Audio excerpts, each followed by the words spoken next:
بسم الله الرحمن الرحيم والحمد لله رب العالمين والصلوات ربي وسلامه على أشرف الأنبياء والمرسلين ولا حول ولا قوة إلا بالله العلي العظيم.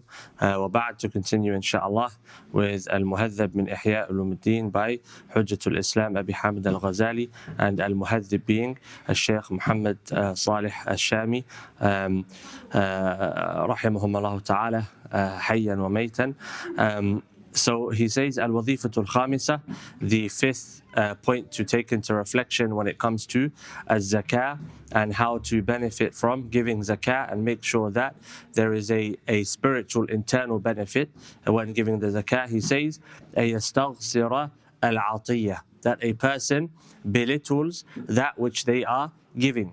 He says, فإنه إن استعظمها أعجب بها والعجب من المهلكات وهو محبط للأعمال ودواؤه علم وعمل.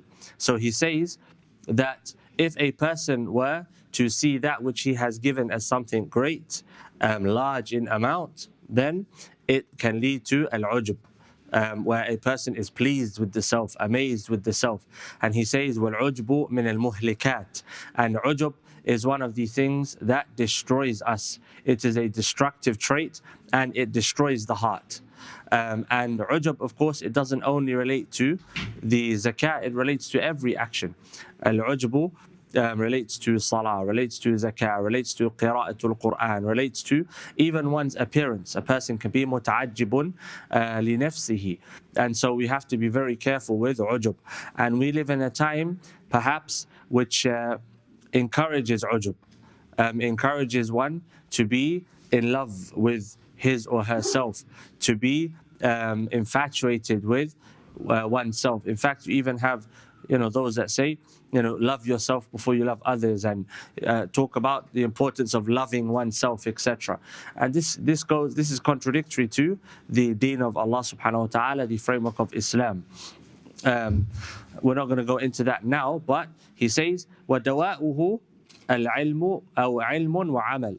There are two forms of medicine which a person needs to take in order to rid him or herself of this issue, al-ujub fi zakah, when giving zakah. He says, أما العلم فهو أن يعلم أن العشر أو ربع العشر قليل أو ربع عشر قليل من كثير وأنه قد قنع لنفسه بأخص درجات البذل.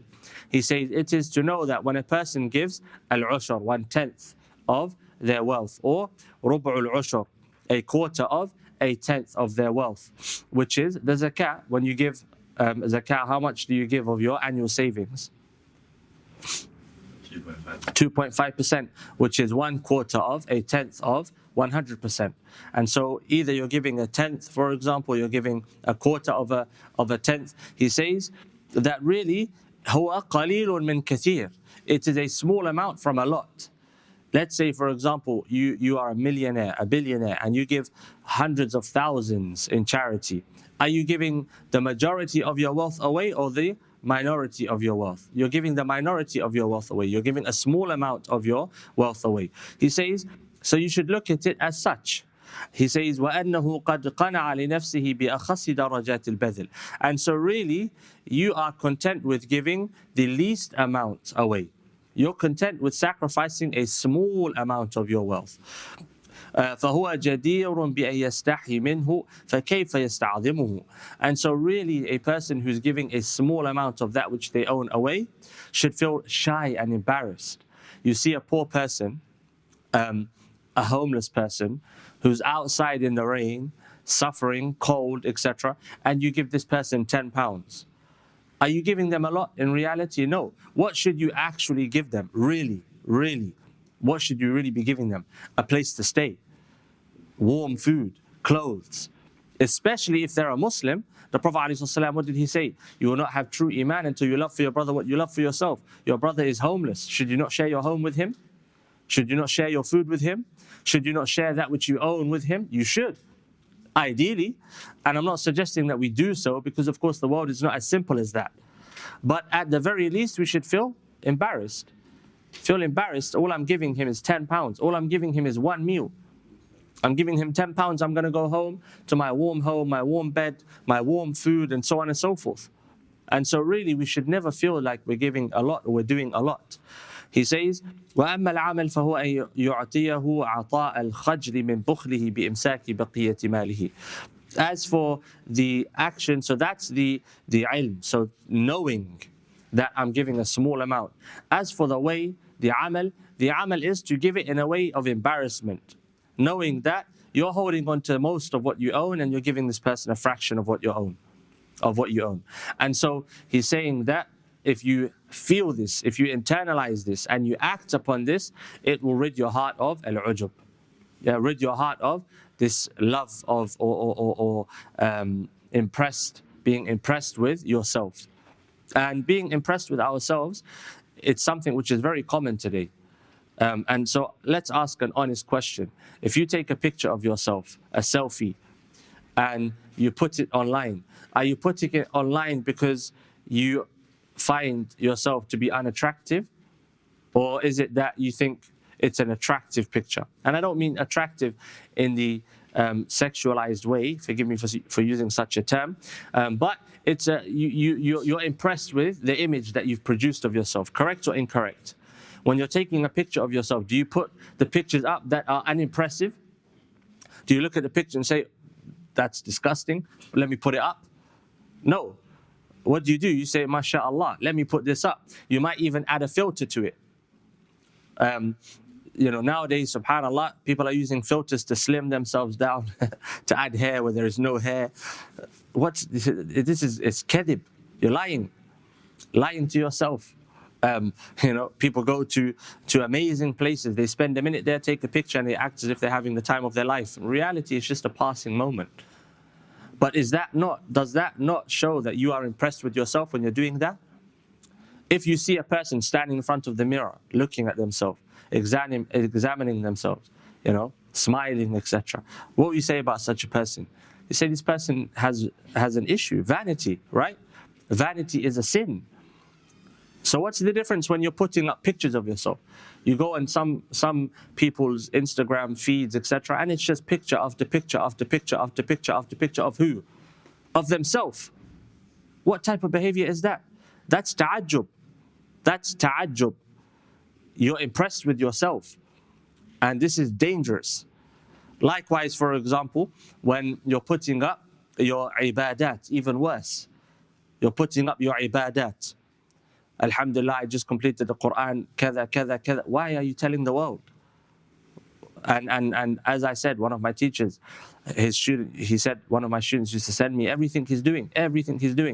And so I said to him, why? He said, to remind the people. He said, is the reminder of the Salaf not sufficient?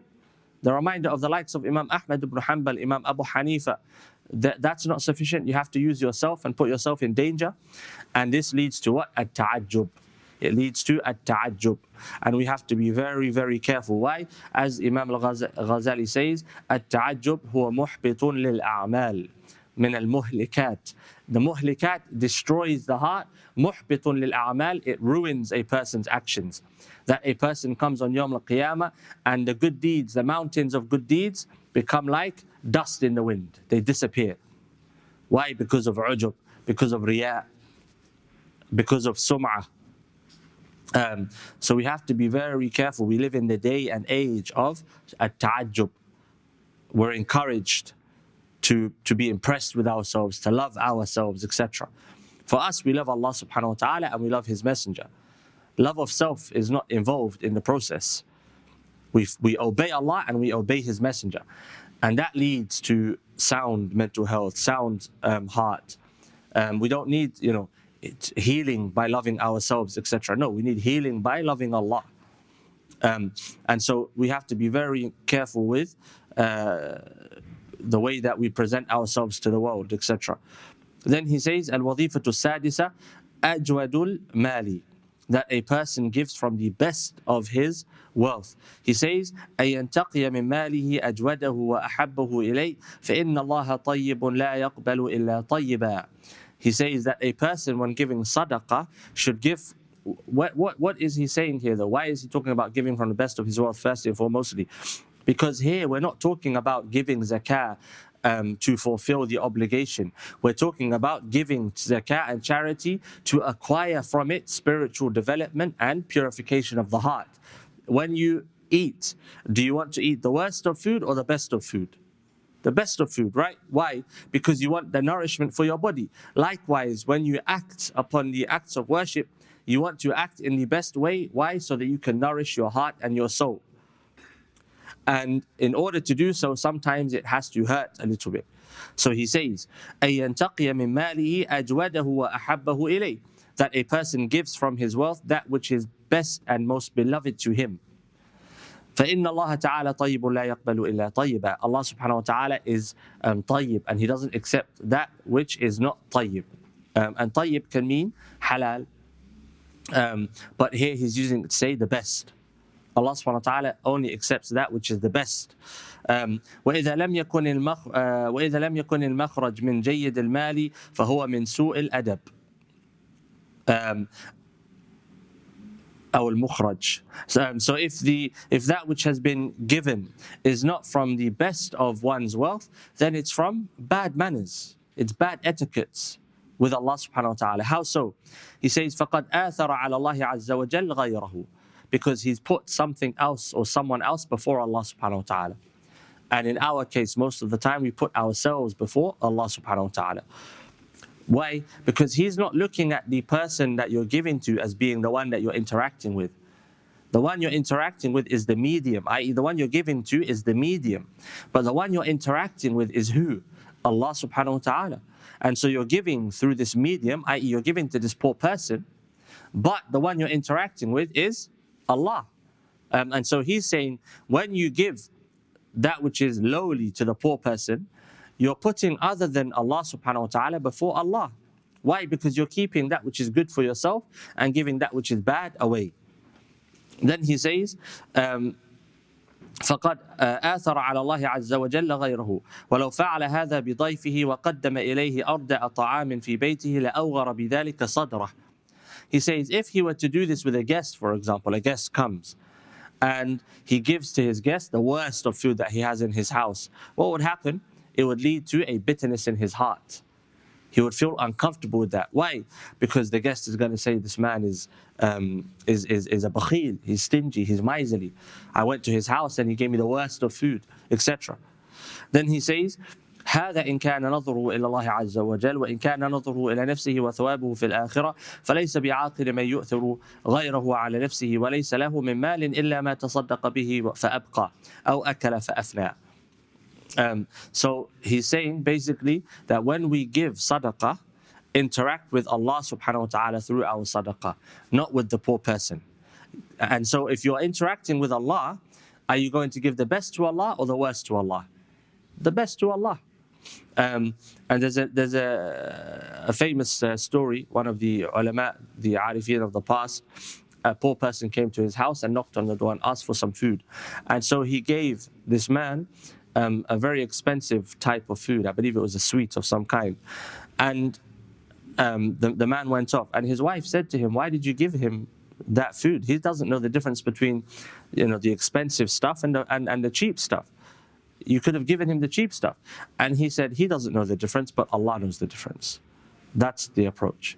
Then he says, قال الله تعالى يا أيها الذين آمنوا أنفقوا من طيبات ما كسبتم ومما أخرجنا لكم من الأرض ولا تيمموا الخبيث منه تنفقون ولستم بآخذيه إلا أن تغمضوا فيه.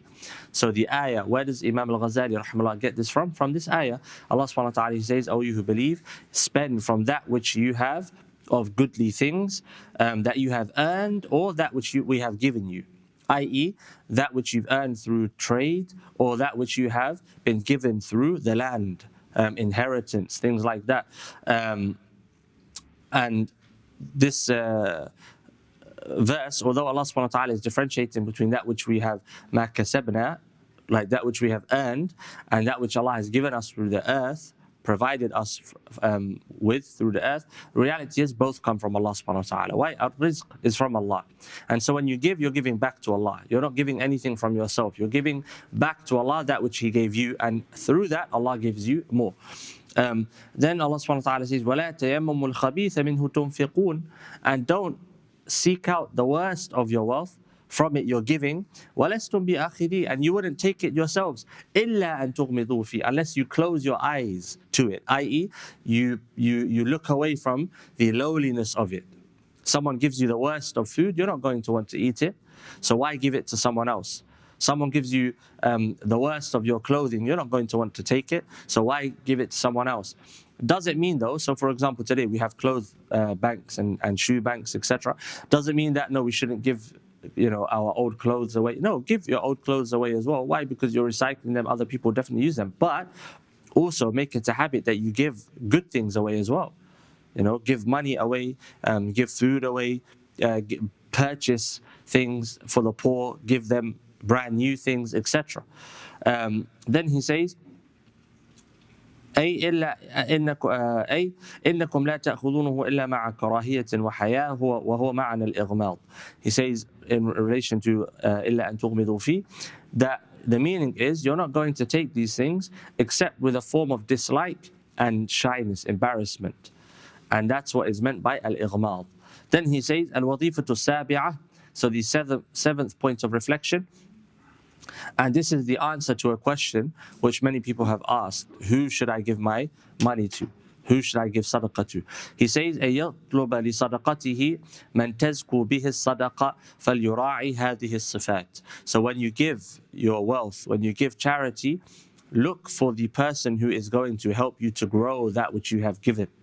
How so? By looking for a person that has particular qualities. What are those qualities? He says, الأولى, the first, أن يطلب الأتقياء المعرضين عن الدنيا المتجردين لتجارة الآخرة.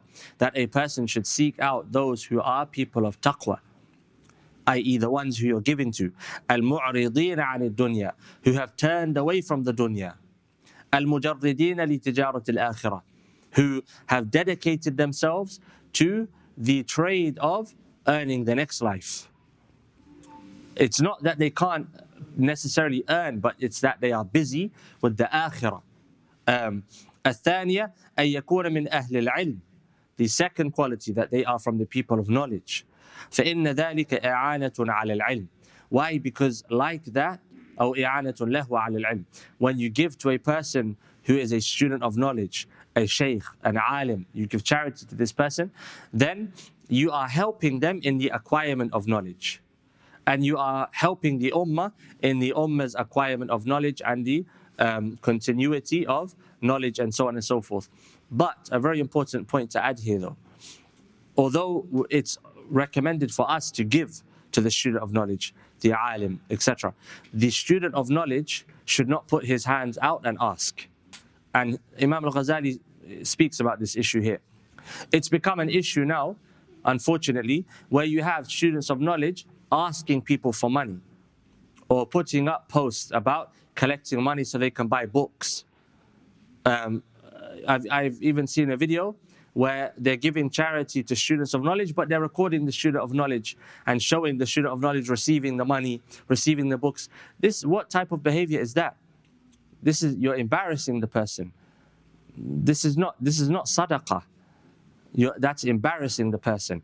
And this trend, what do they call it? Social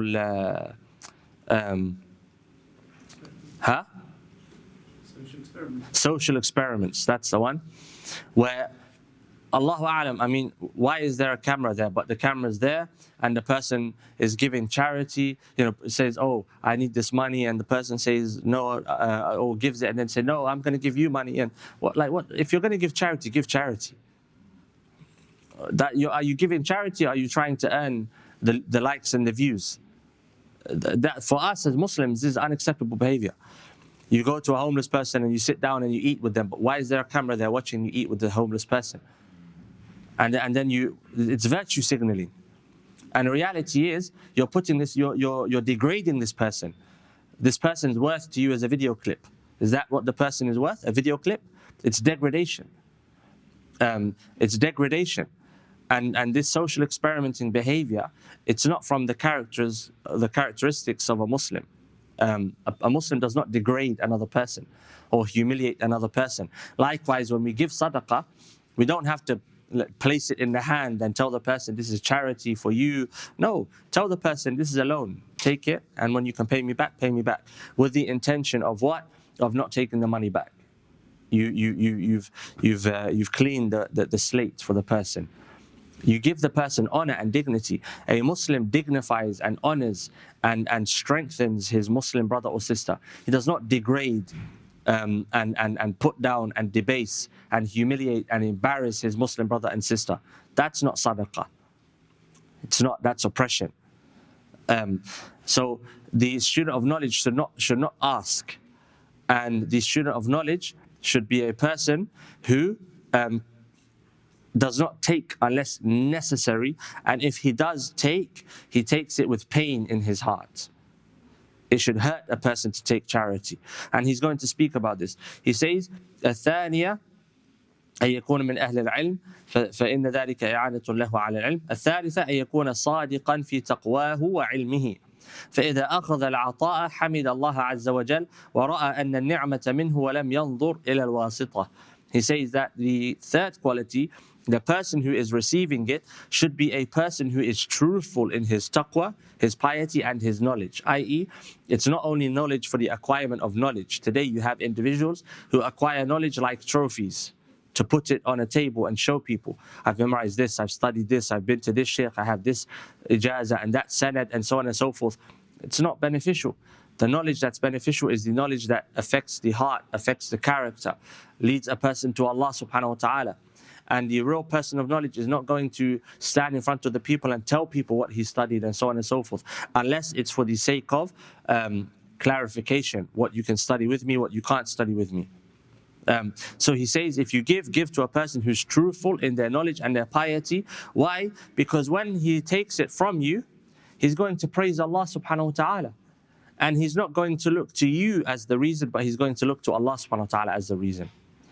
And that's better for the nafs.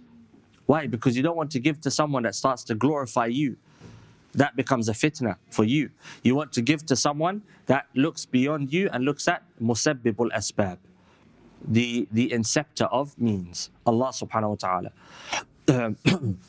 Then he says, الرابعة أن يكون مستترا مخفيا حاجته لا يكثر الشكوى أو يكون من أهل المروءة من ذهبت نعمته وبقيت عادته أو من ذهبت نعمته وبقيت عادته فهو يتعيش في الجلباب التجمل.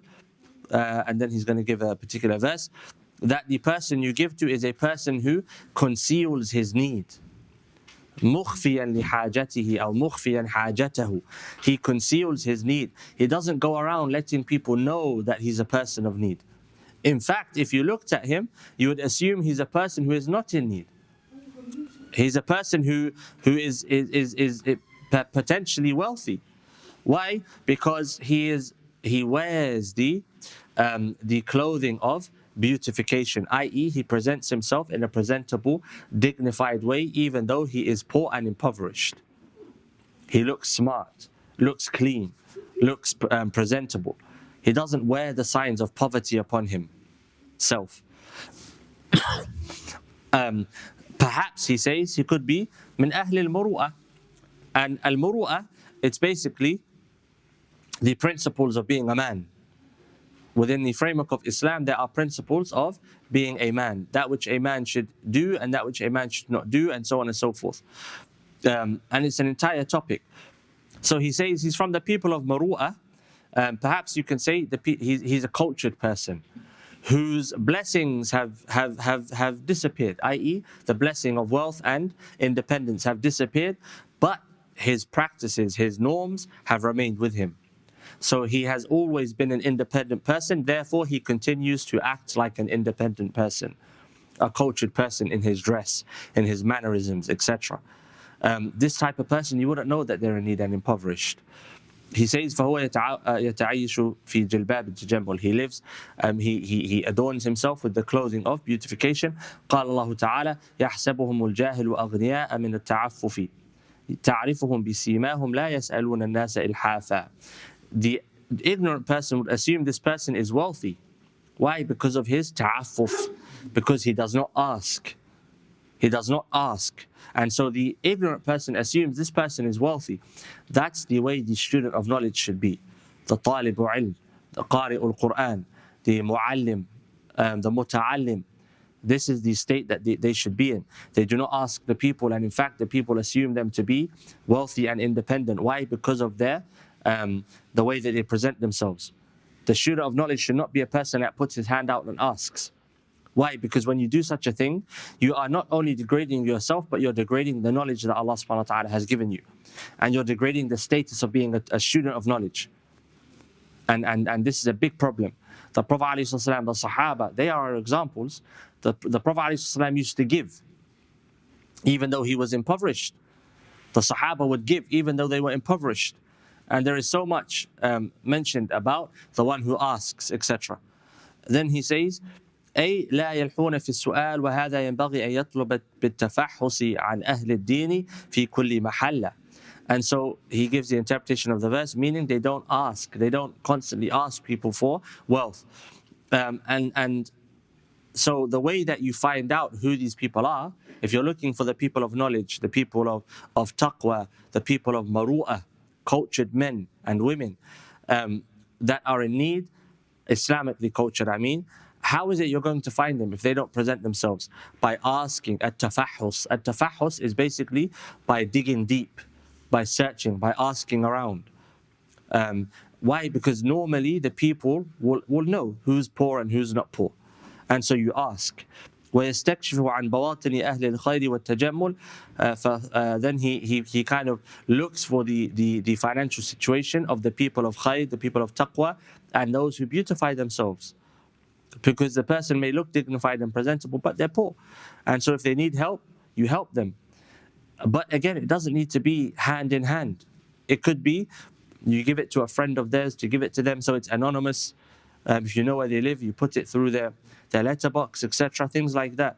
Then he says, فَثَوَابٌ أو فَثَوَابُ صَرْفِ الْمَعْرُوفِ إِلَيْهِمْ أَضْعَافُ مَا يُصْرَفُ إِلَى الْمُجَاهِرِينَ بِالسُّؤَالِ. The reward of giving to such people is tenfold. The reward of when you give to those who are open in their poverty and ask the people, such as a beggar. When you give to a beggar, you're rewarded for it. But if you give to a person who does not ask and they are in need, the reward is greater because of their taqwa, because of their ta'affuf, because of their relationship with Allah subhanahu wa ta'ala. And of course, when speaking about such things, poverty and the impoverished, we should ask Allah, Allahumma afina. Why? Because poverty, it's an ibtila. It's a test and it's a trial. And we should not look down upon those who are impoverished or those who are suffering from poverty. Why do I say that? Because the way we're mentioning the beggar, it could lead to us looking down on a person who begs, and that should not be the case. Shouldn't be the case. We give without judgment and we say, Alhamdulillah alladhi afana mimma ibtalahu bih. And we ask Allah subhanahu wa ta'ala, Allahumma rzuqhu kama razaqana, Allahumma rzuqhu kama razaqtani, when we're walking past them, etc. الخامسة أن يكون معيلا أو محبوسا بمرض أو سبب من الأسباب فيوجد فيه معنى قوله عز وجل للفقراء الذين أحسروا في سبيل الله. The fifth point is that we look for those who are معيلا أو محبوسا. They have responsibilities or they are cut off from the sources of provision due to whatever reason it might be. Why? So that we can find those whom Allah subhanahu wa ta'ala specifically mentions, الفقراء الذين أحسنوا في سبيل الله. للفقراء, when talking about the sadaqah, those who have been prevented from the path of Allah subhanahu wa ta'ala. And then he says, لا يستطيعون ضربا في الأرض. He mentions the second part of that particular part of the verse. They are unable to spread in the earth looking for provision. لأنهم مقصوصو الجناح ومقيدو الأطراف. Why? Because they're cut off from the means of provision, basically. Then he says, السادسة أن يكون من الأقارب وذوي الأرحام. The sixth point is that they are from our relatives and those who are close to us in relationship, i.e. nasab. Why? فتكون صدقة وصلة رحم. أو رحم. Why? So that it is charity and at the same time the upkeeping of family ties. وفي صلة الرحم من الثواب ما لا يحصى. When we keep ties with our family members, there is reward that cannot be enumerated. The reward for keeping ties with our family is great. And so if I have, and subhanAllah, you find in some families there is an individual, a brother, a sister, even worse, a mother, a father, a relative, a cousin, and they're poor but they have wealthy family members. It's aib. Give from what Allah subhanahu wa ta'ala has given to you. I mean, we're living in a time now where individuals don't want to give charity to their family members out of stinginess and miserliness. And this is wrong.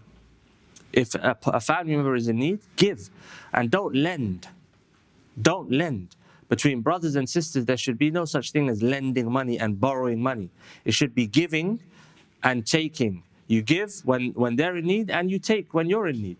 But it doesn't mean that you allow a person to take advantage, as there are some people, thousands of pounds they're taking from their family members and they're not doing anything with their lives. No, that type of person, you don't give to them. In that case, we're talking about people that are actually in need.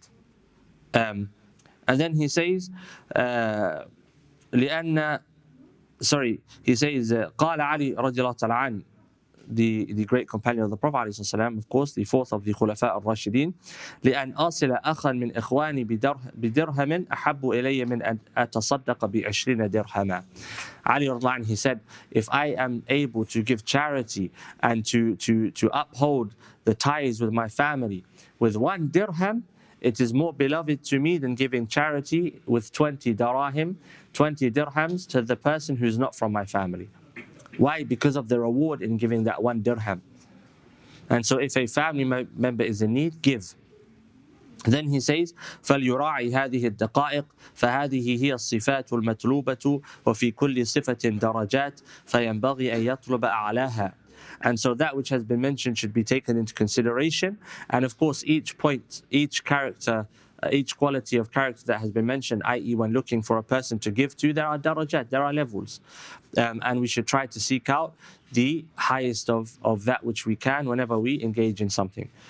And then he moves on to الفصل الثالث في القابض وأسباب استحقاقه. So we'll stop there inshallah, as it's a new section. وصلى اللهم على سيدنا محمد.